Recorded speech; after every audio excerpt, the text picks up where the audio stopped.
blues and sables. Only live in Aesop's fable. Life upon the wicked stage with nothing for a girl. Only listen to your phone and bring you us. Pardon us if we do not believe you. There is no doubt you're crazy about your awful stage. I admit I like to smear my face with paint, causing everyone to think I'm what I hate. And I like to play a demi-monde role with soul.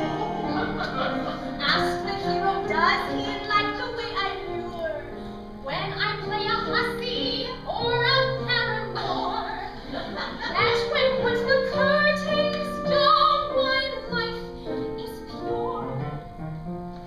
And how I dread it! Life upon the wicked stage ain't ever what a girl supposes. Stage door, Johnny Boy, raging covered with gems and roses. I've got virtue.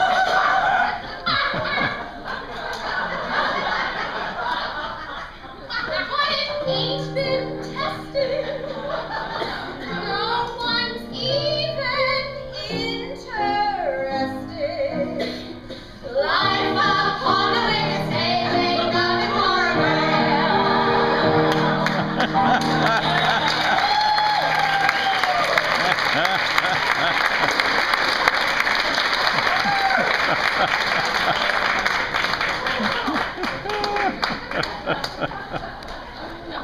Well, obviously it's time for another costume change.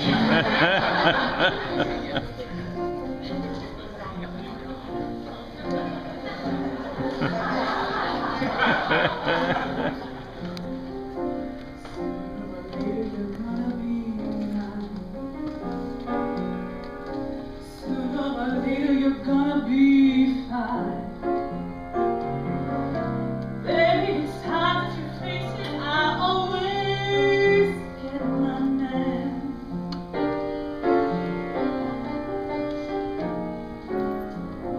Sooner or later you're gonna decide. Sooner or later there's nowhere to hide.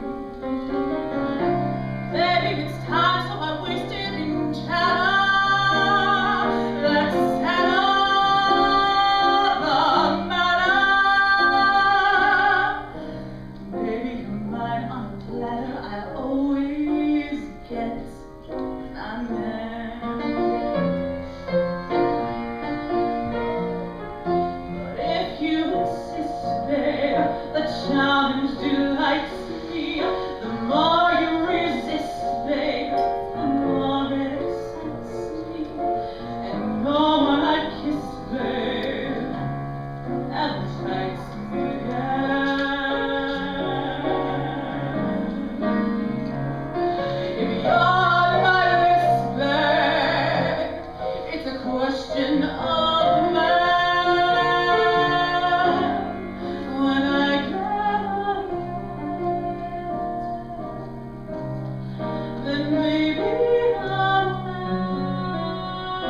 Jennifer, why did you write me into this show? What am I doing here? I said, I'm costume change. Oh, it was so good. There's nothing these people want to hear that I have to say right now. I want to hear about your career. Okay, yes, well, yes, I guess I'm illogical, but first can I just say that when I was trying to sell tickets for the show and taking people out to lunch and begging them, everybody told me this would never work in Granbury, that all Granbury wants to hear is country. And thank you, the gratitude I feel when the applause for Musetta's waltz and the opera and everything is so gratifying to me, I can't adequately explain it. Thank you, thank you, thank you for that, and thank you for proving Granbury wrong. We're not all a bunch of chicken fried hicks here. Thank you very much. A lot of us, not everybody. Thank you very much. I'm out here to introduce the next song, which is from the musical A Chorus Line, which I did for about 12 years on and off on Broadway and on the road and various tours. And so Jennifer said, would you please tell a story from a show I did 12 years. Story. And I guess it was the time when this is the moment I was here. I was sobbing because I was getting to hear a whole different interpretation of the next song they're going to sing. And folks, I was the first non-dancer hired in A Chorus Line, and I was a stage manager. I was the second assistant stage manager on a bus and truck. But I watched the show every night, and I kind of taught myself the choreography. So one night, the guy, you know, in the opening, there's a guy that can't dance, and he misses his arms. His name is Wrong Arm Troy. Well, he got hit by a Buick that day, so he lost his gig, you know. So they asked me, can you get on stage and pretend like you can't dance? Hey, I'm your man. I can get on stage and pretend I can't dance as well as anybody on the planet. So that night I went on, and theatrical history was made. I redefined that role. I was the man who couldn't dance. I Wally hipped that guy. I mean, he never got on stage again. That'll teach him to get hit by a Buick. So, but they kept me a secret, but I was on stage every single night, not dancing very well. But, so, but I got outed. I got found out because the Chorus Line broke the record for the longest running show of all time, and they brought everybody from all the tours and everybody who'd ever done the show, put us on stage. All I had to do, folks, was this. The dance captain worked with me because they didn't want Michael Bennett, the big choreographer, to find out that they had hired a non-dancer. This is my move, folks. Dum da da dum da da dum da dum dum dum dum. Not that. Yeah, thank you very much. You know, and each one of us were going to take a bow. Then they realized that there's 1,000 of us and we all couldn't do this, you know, because it would take too long. So Michael says, let's have half of you reverse it. And he walked on stage, and out of 1,000 people, he grabbed me. How it would work. And you could see every dance captain running down, no! And they knocked me out of the way and into the wings, you know. Michael Bennett went, why did they knock him away? Because, folks, I can't reverse a comment. I would go like this, you know. I couldn't do it. I can do this. I couldn't do it. I mean, I would go all the way around the world and then come back, but I can't do it the other way. Michael Bennett realized that they had hired somebody who couldn't dance. We were in Buffalo, and it was 11 o'clock in the morning, and we were in Buffalo, and he'd come out to see the show specifically to see me, and I kept trying to hide in the back. He goes, no, you! Randy Clements!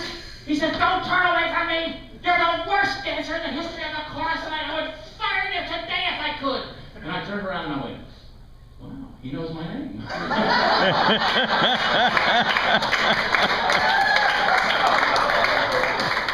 Michael Bennett telling me I can't dance. That's all right. I'm there for a show from Berkeley, Texas.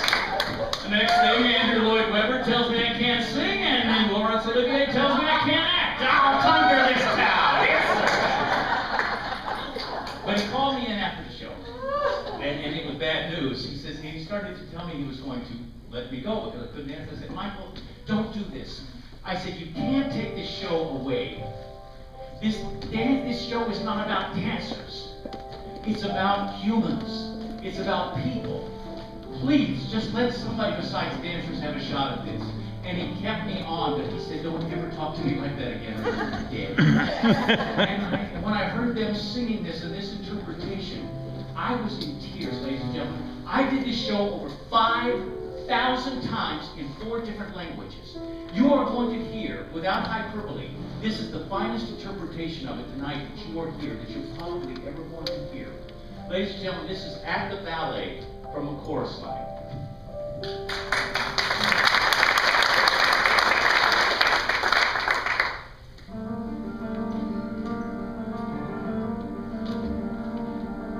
Daddy always thought that he married me beneath him. That's what he said. That's what he said. When he proposed, he informed my mother he was probably her very last chance. Though she was 22, though she was 22, though she was 22, she married him. Life with my dad wasn't ever a picnic, more like a come as you are. When I was 5, I remember my mother dug earrings at the car. I knew that they weren't hers, but it wasn't something you'd want to discuss. He wasn't warm. Well, not to her. Well, not to us. But everything was beautiful at the ballet. Graceful men lift lovely girls in the mind. Yes, everything was beautiful at the ballet. I was happy at the ballet. Up a steep, very narrow stairway to the boys like a metronome. Up a steep, very narrow stairway. Wasn't paradise. It wasn't paradise. It wasn't paradise, but it was home. Mother always said I'd be very attractive when I grew up. Different, she said, that special something and a very, very personal flair. And though I was 8 or 9, though I was 8 or 9, though I was 8 or 9, I hated her. Now, different is nice, but it sure isn't pretty. Pretty is what it's about. I never met anyone who was different.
That's what she said. Doesn't it get cheap and he'd say, Daddy, do you want to dance? And I'd say, Daddy, I would love to. Everything is beautiful at the ballet. Raise your arms in someone's arms.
I'm done. I've got nothing else.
Your thought process was. No, you're doing a great job. I do think one more theater story. I've got one more theater story. I'll make it quick. One time I went to a concert and there was a breathtakingly gorgeous soprano, and she was singing opera and she had a blue tongue, and nobody had told her. The